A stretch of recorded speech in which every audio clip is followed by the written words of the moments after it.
people treated differently because of their race or heritage here in this area? Well, I grew up on High Street, 1 block from the city park. Summertime, when we were young, we'd spend the entire day in the city park. But better be home in time for lunch, better be home in time for dinner or trouble.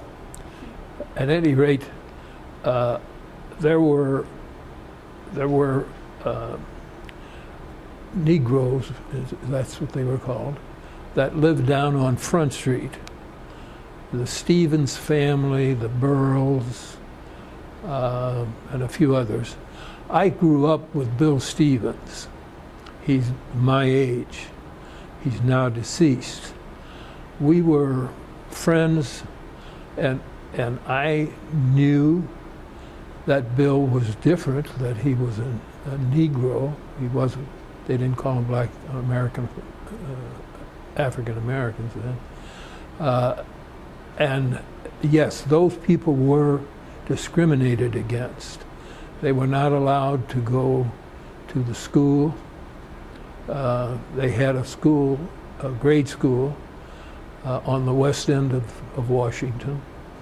They did not have a high school, so if they wanted to go to high school, they had to go into St. Louis, which a few of them did, not many. But yes, there was this racial discrimination, very much so. But it wasn't an angry type discrimination.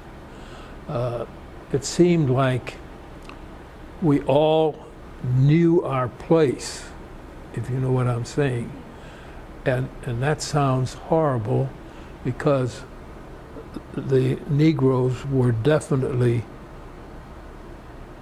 lower, they didn't get the opportunities. The jobs weren't there for them. Bill Stevens spent his life as a janitor at the post office. And I saw him every day, and almost every day, and he was a close friend until the day he died. Walter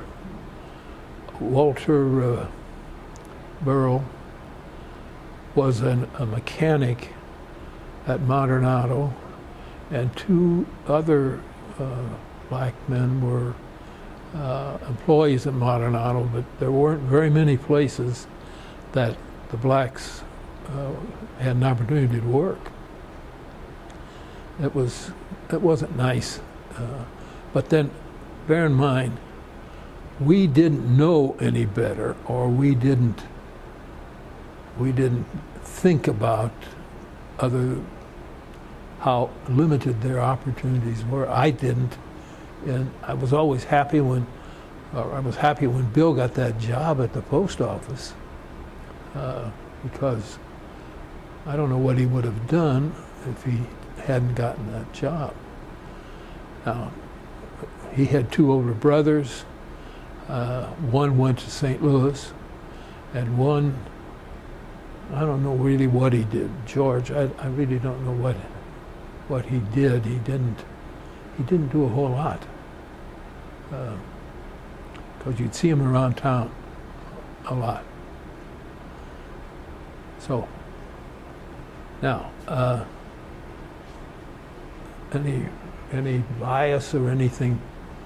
There was no real bias, as far as I'm concerned, between the students at Borgia and the students at Washington High. We knew everybody.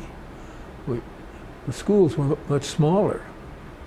When I graduated in 1946, senior class was 46.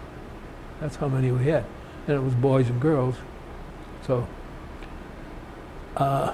there may have been bias, but I wasn't aware of it. Now, I respected my neighbors on both sides, were not Catholic, and I respected the church that they went to and respected the minister when I'd see him, but